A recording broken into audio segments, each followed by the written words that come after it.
Ini adalah rahasia tengah malam. Beranikah kau mendengarnya?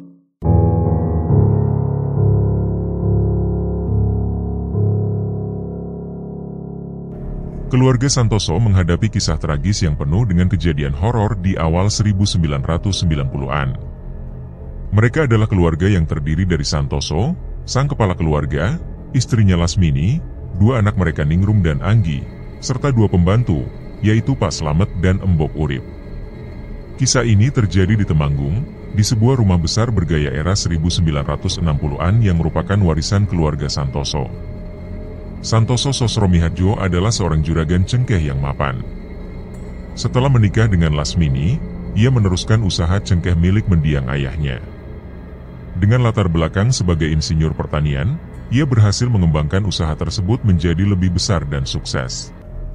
Mereka hidup bahagia di rumah peninggalan keluarga, bersama anak-anak mereka, Ningrum, yang saat itu berusia 10 tahun, dan adik laki-lakinya Anggi, yang berusia 5 tahun. Pak Slamet, seorang tukang kebun, dan Embok Urip, asisten rumah tangga, juga tinggal bersama keluarga ini dan menjadi bagian penting dari kehidupan sehari-hari mereka. Namun, kebahagiaan ini mulai terancam ketika Santoso memutuskan untuk memperluas usahanya. Pada tahun 1991 hingga 1992, kebutuhan akan lahan dan gudang tambahan menjadi mendesak. Santoso mengincar sebuah gudang bekas milik mendiang Pak Carik, tetangganya, yang telah diwariskan kepada anaknya, Bo. Gudang itu terbengkalai dan menjadi jaminan hutang akibat biaya pengobatan mendiang Pak Carik. Bowo, yang terkenal di desa sebagai pria yang gemar berjudi, sebenarnya telah menjaminkan surat tanah gudang tersebut ke bank. Meskipun ada wasiat dari ayahnya yang melarang penjualan gudang itu, Bowo menggunakan uang hasil jaminan untuk kebutuhan pribadi dan pengobatan ayahnya. Ketika Santoso mencoba membelinya, Bowo menolak dengan alasan terikat oleh wasiat tersebut. Namun, Santoso yang sangat menginginkan gudang itu, tidak menyerah begitu saja.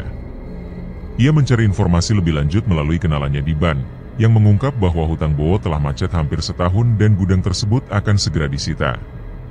Santoso memutuskan untuk bersabar sambil terus memantau perkembangan. Diam-diam, ia berharap gudang itu benar-benar disita agar bisa dilelang oleh pihak bank. Sesuai prediksi, gudang tersebut akhirnya disita dan dilelang. Dengan bantuan kenalannya di bank, Santoso berhasil memenangkan lelang tersebut dan menjadi pemilik sah gudang itu. Namun, kemenangan ini menjadi awal dari serangkaian kejadian horor yang melanda keluarga Santoso. Beberapa bulan setelah gudang itu mulai digunakan, kejadian aneh mulai terjadi. Peristiwa pertama dialami oleh Pak Slamet dan Embok Urip. Pada suatu malam sekitar pukul 1, mereka mendengar suara langkah kaki seseorang yang mengenakan bakyak berjalan mengelilingi rumah. Suara itu sangat jelas terdengar dari tempat tidur mereka yang berada di dekat benteng rumah bagian belakang. Dengan jarak yang cukup jauh dari rumah utama, mustahil suara itu berasal dari dalam rumah. Karena merasa terganggu, mereka memutuskan untuk keluar dan memeriksa sumber suara tersebut. Suara bakyak itu masih terdengar, kini semakin mendekat ke arah tempat Pak Slamet dan Embok Urip berdiri. Akhirnya, wujud sosok itu mulai terlihat. Tampak seperti manusia biasa dengan rambut panjang yang tergerai, seperti seorang wanita. Sosok itu berhenti, mungkin karena menyadari keberadaan mereka yang sedang mengamatinya. Namun, ia tidak pergi. Pak Slamet segera mengambil kelewang untuk berjaga-jaga. Embok Urip, dengan rasa takut yang bercampur penasaran, mengira sosok itu adalah orang gila. Mereka memperhatikan dengan saksama, dan terlihat tangan sosok tersebut sedang menaburkan sesuatu ke tanah, sementara kepalanya tertunduk. Benteng rumah Santoso, yang tingginya hanya seukuran ketiak orang dewasa, memungkinkan mereka melihat sosok itu hingga separuh badannya. Pak Slamet, dengan kelewang di tangannya, berjalan mendekat sambil bermaksud menakut-nakuti dan mengusir sosok tersebut. Embok Urip mengikuti di belakangnya. Saat mereka mendekat, tindakan sosok itu menjadi semakin jelas. Ia terus menaburkan sesuatu ke atas, dengan gerakan lambat yang tampak ganjil. Pak Slamet mencoba mengusir dengan gerakan kelewang, tetapi sosok itu tetap diam di tempatnya. Ketika akhirnya mereka mendekati sosok itu, keduanya dikejutkan oleh kenyataan yang menakutkan. Sosok itu ternyata tidak memiliki wajah.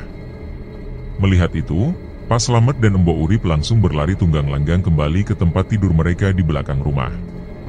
Mereka meringkuk di balik pintu, ketakutan dan bingung dengan apa yang baru saja mereka saksikan. Di balik ketakutan itu, Mbok Urip mencoba mencerna kejadian tersebut. Dengan pengalamannya melihat hal-hal gaib, ia merasa sosok itu terlalu nyata untuk disebut hantu. Hantu biasanya bersifat transparan, tetapi rambut sosok tersebut terlihat berkibar tertiup angin. Di sisi lain, Pak Slamet merasa ada sesuatu yang tidak beres, tetapi ia memutuskan untuk tidak menceritakan hal ini kepada Santoso, juragannya.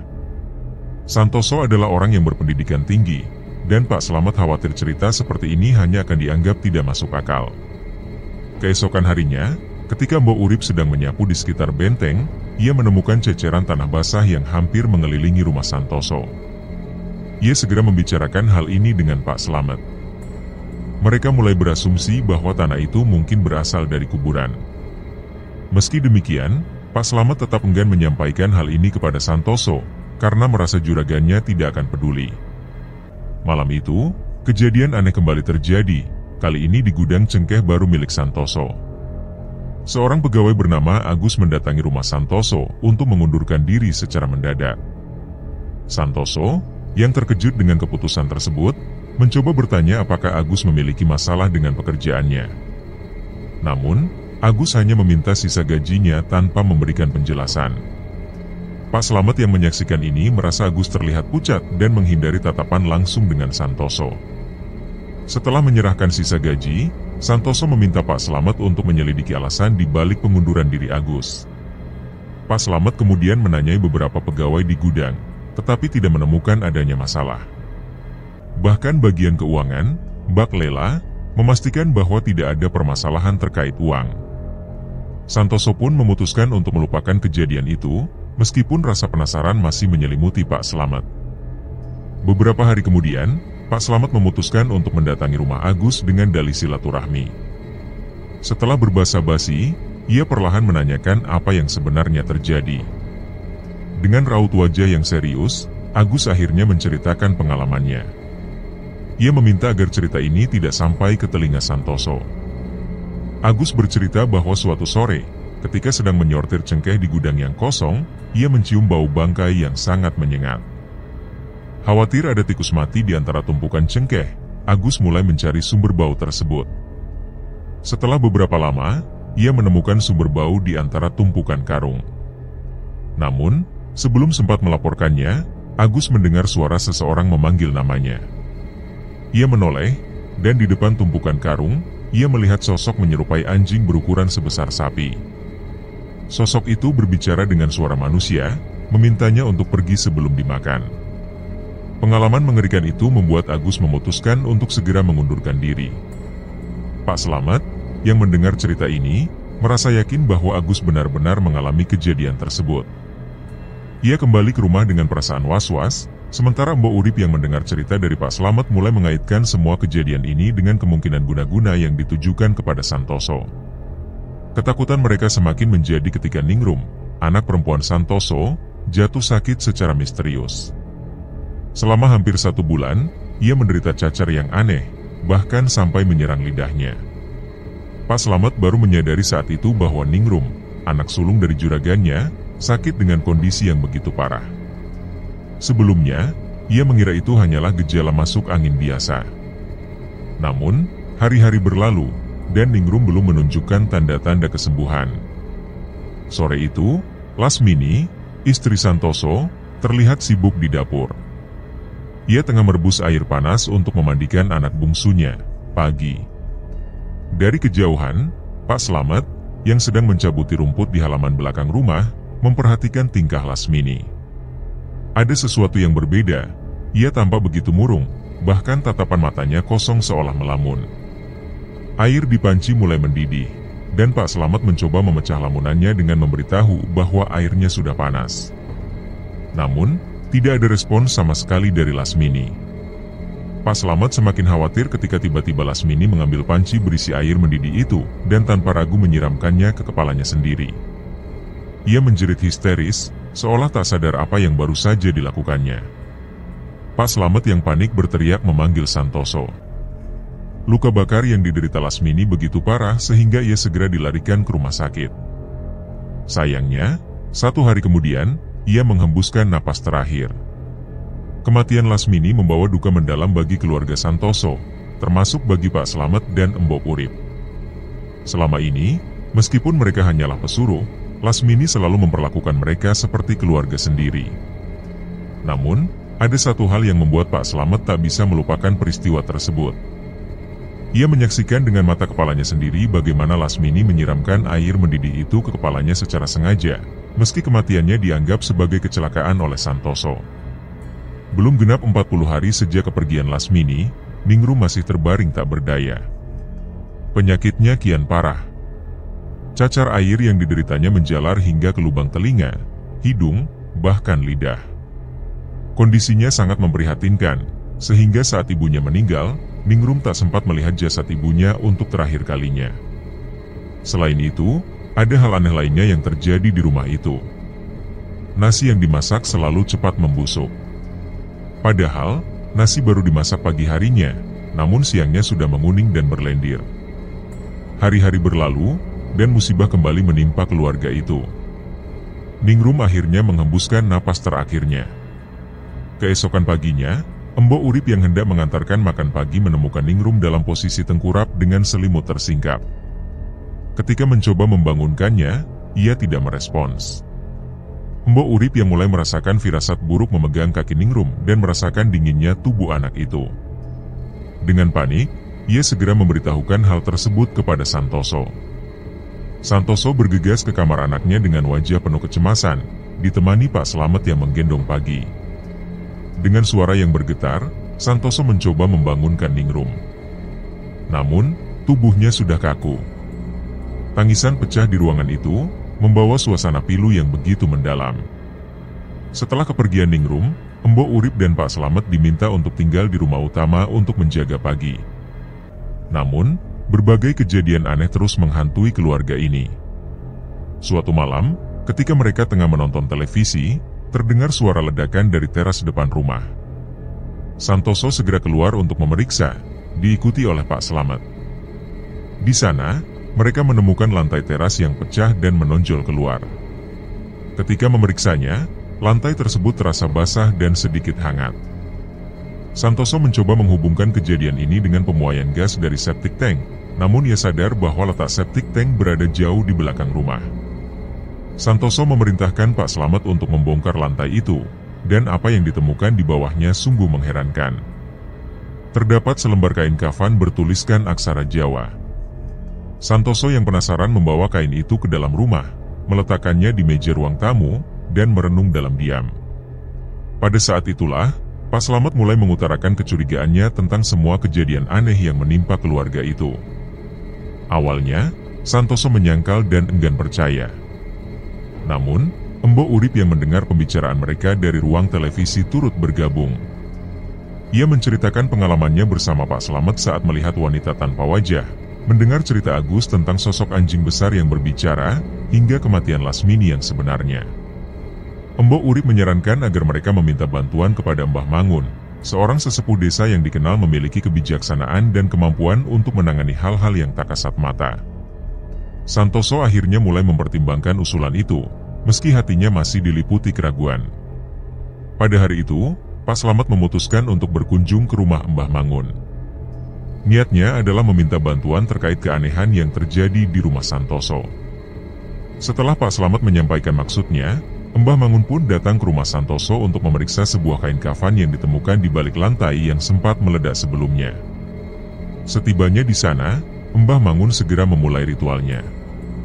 Ia berkeliling rumah, memasuki setiap sudut sambil melantunkan zikir. Sesekali, ia menepuk dinding rumah dengan perlahan, seolah mencoba merasakan sesuatu yang tak kasat mata. Setelah selesai, ia kembali duduk di ruang tamu. Di sana, ia membakar kain kafan itu di atas sebuah asbak kecil. Mbah Mangun lalu menjelaskan bahwa yang dialami keluarga Santoso adalah jenis malapetaka yang dikenal dengan sebutan teluh Jawa. Ia menjabarkan bahwa malapetaka ini datang dalam 3 bentuk: gangguan pikiran, penyakit, dan masalah yang berkaitan dengan harta. Ia mulai menjelaskan lebih rinci. Gangguan pikiran mungkin berkaitan dengan kejadian tragis yang menimpa Lasmini, yang dikabarkan menyiram tubuhnya sendiri dengan air panas hingga meninggal dunia. Penyakit, lanjutnya, terlihat dari apa yang dialami oleh Ningrum, yang jatuh sakit tanpa sebab yang jelas. Sementara itu, gangguan terkait harta bisa dikaitkan dengan kejadian di gudang cengkeh milik Santoso, di mana Agus, salah satu pegawai, mengaku didatangi oleh seekor anjing besar yang bisa berbicara. Sejak kejadian itu, pegawai lain mulai mengaku diteror oleh makhluk serupa, hingga akhirnya banyak dari mereka mengundurkan diri. Hal ini tentu saja mengancam kelangsungan usaha Santoso. Penjelasan Mbah Mangun membuat Santoso larut dalam pikiran. Ia mulai mencurigai siapa yang mungkin mengirimkan teluh tersebut. Dugaan itu mengarah kepada seseorang bernama Bowo, tetapi sebelum Santoso sempat menanyakan lebih jauh, Mbah Mangun buru-buru berpamitan dengan alasan akan kembali keesokan harinya. Malam itu, suasana rumah terasa mencekam. Santoso memilih duduk di ruang tamu sambil membuka catatan keuangannya, sementara Mbok Urip tertidur bersama Anggi di depan televisi. Pak Slamet, yang melihat Santoso belum tidur, menawarkan kopi untuk menemani majikannya. Santoso menerima tawaran itu, dan mereka duduk bersama di ruang tamu. Dalam obrolan singkat, Santoso kembali mengungkapkan kecurigaannya terhadap Bowo, sementara Pak Slamet menyarankan agar mereka lebih memikirkan cara melindungi rumah dari gangguan ini. Setelah percakapan itu, mereka akhirnya beranjak tidur.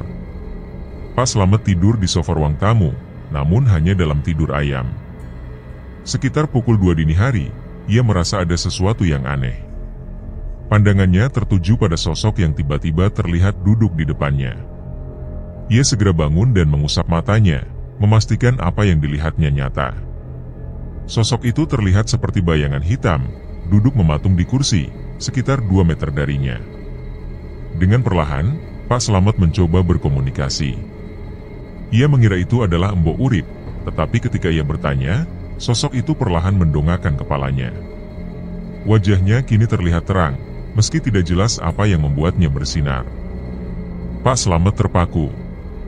Sosok itu memiliki rambut panjang yang terurai, tetapi tidak memiliki wajah, hanya mulut yang terlihat jelas.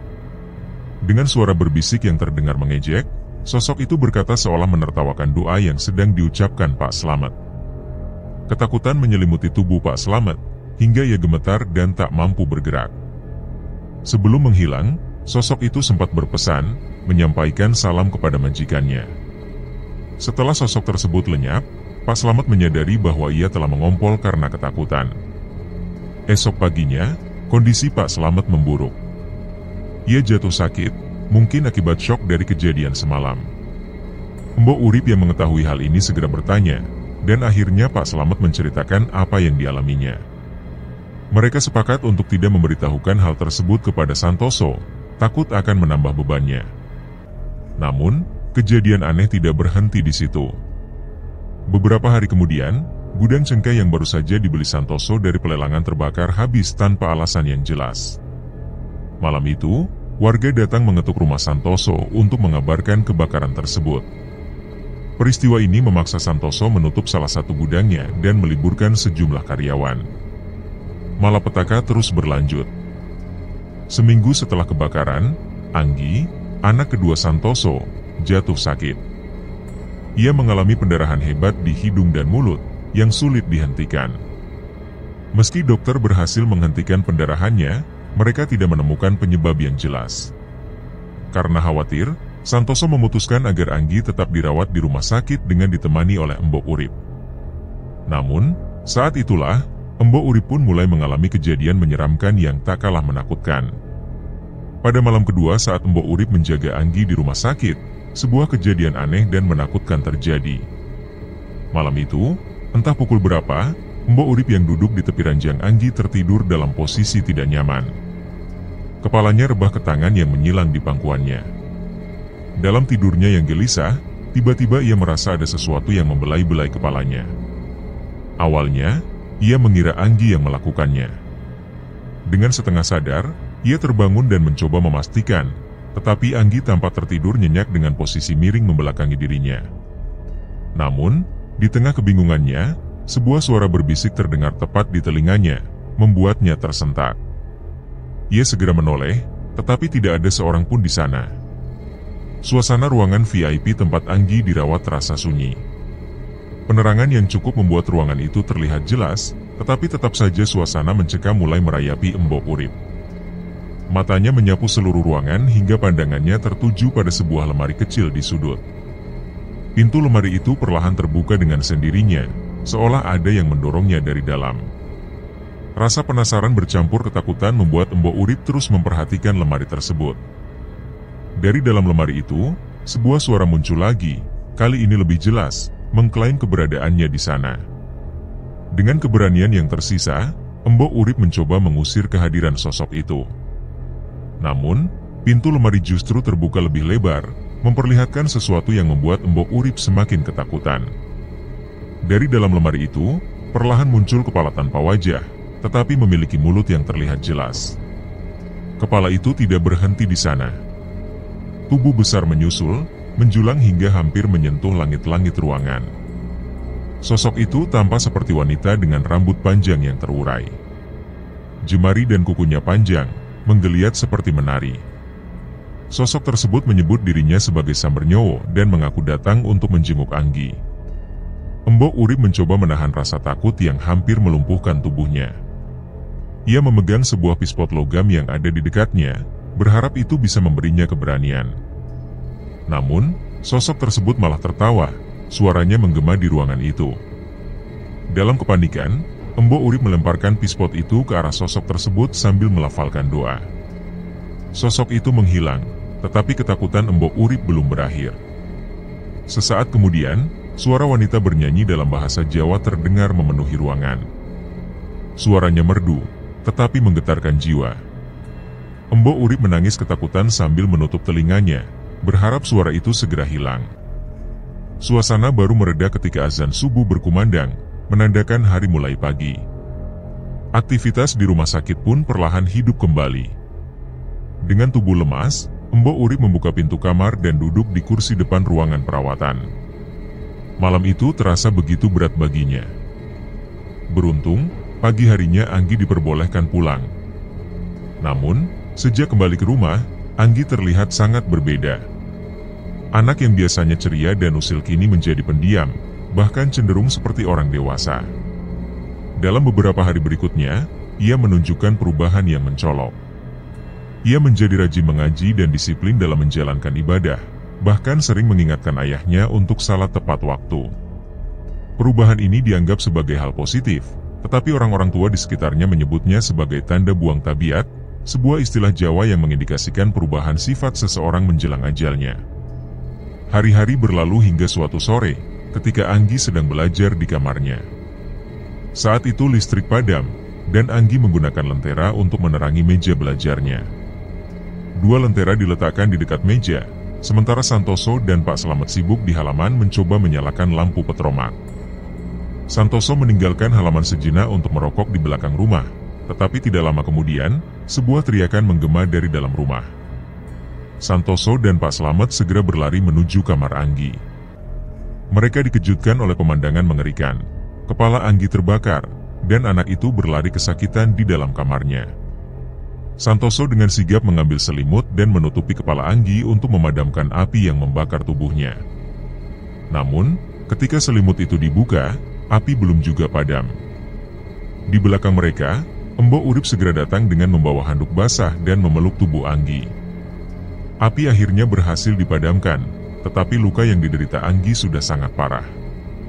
Ia segera dilarikan ke rumah sakit untuk mendapatkan perawatan intensif. 2 hari kemudian, Anggi meninggal dunia. Ia menyusul kakaknya, Ningrum, dan ibunya, Lasmini, yang lebih dahulu berpulang. Menurut dokter, penyebab kematian Anggi adalah kesulitan bernapas akibat paru-parunya dipenuhi asap. Tragedi ini berlangsung begitu cepat, meninggalkan misteri yang belum terpecahkan. Bagaimana lentera yang berada di meja samping bisa pecah dan mengenai kepala Anggi masih menjadi pertanyaan besar. Peristiwa ini semakin meyakinkan Santoso bahwa mereka sedang menjadi korban teluh yang sangat kejam. Di tengah duka itu, muncul pertanyaan tentang kabar Mbah Mangun, orang yang sebelumnya berjanji akan membantu mereka. Ternyata, sejak kejadian sore yang kelam itu, Mbah Mangun jatuh sakit. Dari cerita Pak Slamet, diketahui bahwa Mbah Mangun sempat bertarung dengan sosok jin wanita tanpa wajah, yang sering disebut sebagai Isam Bernyowo. Mbah Mangun merasa bahwa kekuatan telu ini terlalu besar untuk dihadapinya seorang diri, sehingga ia tidak kunjung datang sesuai janjinya. Kembali ke masa berkabung, kepergian Anggi yang baru beberapa hari berlalu masih terasa sangat menyakitkan. Santoso tampak gusar dan kehilangan kendali atas dirinya. Bahkan, saat acara tahlilan untuk mendoakan Anggi, ia tidak mampu berkonsentrasi. Di tengah pembacaan doa, Santoso tiba-tiba bangkit dan bergegas menuju ke belakang rumah. Mbok Urip yang berpapasan dengannya di dapur segera melaporkan kejadian itu kepada Pak Slamet. Pak Slamet mendapati Santoso sedang mengobrak-abrik ruang perkakas, mengambil sebilah sabit, dan berlari keluar lewat samping rumah. Sambil memanggil warga yang masih berada di rumah, Pak Slamet berusaha mengejar Santoso. Warga yang mendengar kabar bahwa Santoso mengamuk segera berhamburan, mencoba mengejarnya. Santoso ternyata menuju rumah Bowo, seseorang yang ia curigai sebagai dalang dari semua malapetaka ini. Di depan pagar rumah Bowo, Santoso dengan marah berteriak, menantang Bowo untuk keluar dan menghadapi dirinya secara langsung. Ia berkata dengan penuh amarah bahwa semuanya sudah cukup, dan ia bersedia menyelesaikan masalah ini dengan saling bunuh jika perlu. Namun, warga yang mengenal Santoso sebagai sosok yang sangat dihormati tidak ada yang berani mendekatinya. Hanya Pak Slamet yang mencoba menenangkan Santoso dengan sabar, mengingatkannya untuk bersikap eling dan sabar. Saat situasi mulai terkendali, Mbah Mangun tiba-tiba datang. Dengan penuh ketenangan, ia merangkul Santoso dan merebut sabit dari tangannya. Mbah Mangun mencoba meyakinkan Santoso bahwa emosi tidak akan menyelesaikan masalah, bahkan bisa membuatnya terjerat hukum. Namun, suasana kembali memanas ketika Bowo keluar dari rumahnya dengan wajah pucat. Ia mengaku tidak tahu menahu tentang tuduhan Santoso, tetapi di akhir pembicaraannya, ia secara tidak sengaja mengucapkan permintaan maaf jika memang dirinya bersalah. Kata-kata itu semakin memperkuat dugaan warga bahwa Bowo lah yang mengirimkan teluh tersebut.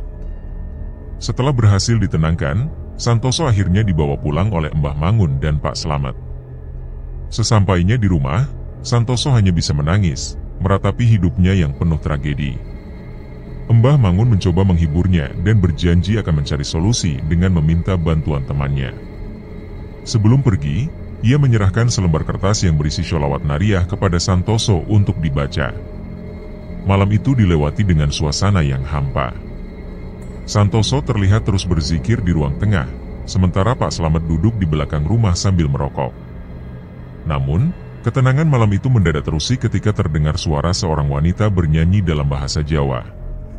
Pak Slamet segera masuk ke dalam rumah untuk memeriksa. Mbok Urip yang mendengar suara itu juga berlari kecil dari paviliumnya menuju rumah utama. Mereka bertiga berkumpul di ruang TV dengan wajah tegang. Suara itu perlahan berubah menjadi tangisan pilu, terdengar sangat memilukan hingga mereka semua merasa merinding. Ketiganya terus berdoa, membaca zikir, dan memohon perlindungan hingga akhirnya suara tersebut perlahan menghilang, meninggalkan keheningan yang mencekam. Sekitar pukul 2 dini hari, suasana di rumah masih mencekam. Ketakutan yang menyelimuti Santoso, Pak Slamet, dan Mbok Urip membuat mereka memutuskan untuk tidur di satu tikar di depan televisi. Mereka berusaha bertahan hingga pagi tiba. Saat mentari mulai menyinari hari, rasa takut masih membayangi mereka. Mbok Urip terlihat enggan melakukan pekerjaannya seperti biasa, begitu pula dengan Pak Slamet. Santoso tampak lesu, dan mereka bertiga hanya duduk terdiam di ruang itu, seolah tidak tahu harus berbuat apa. Dalam suasana hening, Santoso akhirnya mulai bercerita. Ia mengaku bahwa semalam bermimpi bertemu dengan anggota keluarganya yang telah tiada, Lasmini, istrinya, serta 2 anaknya, Ningrum dan Anggi. Dalam mimpi itu, Ningrum dan Anggi hanya tersenyum kepadanya, sementara Lasmini berbicara dengan lembut, meminta Santoso untuk bersabar dan ikhlas menerima semua cobaan. Dengan air mata yang mengalir, Santoso menceritakan mimpi tersebut kepada mereka yang mendengarkan dengan penuh simpati. Malam harinya, Mbah Mangun datang ke rumah. Ia datang seorang diri tanpa teman yang sebelumnya dijanjikan. Ketika ditanya, ia menjelaskan bahwa tidak ada yang berani menghadapi kekuatan teluh ini, sehingga ia memutuskan untuk menanganinya seorang diri. Ia meminta doa dari semua yang hadir agar upayanya diberkahi. Setelah itu, Mbah Mangun meminta Mbok Urip untuk mengambil garam krosok. Dengan garam di tangannya, ia mulai mengelilingi rumah sambil melantunkan lagu-lagu Jawa yang terdengar seperti mantra. Sementara itu, Santoso, Pak Slamet, dan Mbok Urip hanya duduk menunggu di dalam rumah, penuh harap bahwa apa yang dilakukan Mbah Mangun akan membawa hasil. Ketika selesai, Mbah Mangun masuk kembali ke rumah dan mulai bercerita tentang masa lalunya. Ia mengungkapkan bahwa pada masa mudanya, setelah lulus dari pesantren, ia pernah berhadapan dengan jin Sambernyowo. Makhluk itu pernah menghancurkan keluarga Pak Cokro, seorang kandidat kuat dalam pemilihan lurah tahun 1960-an.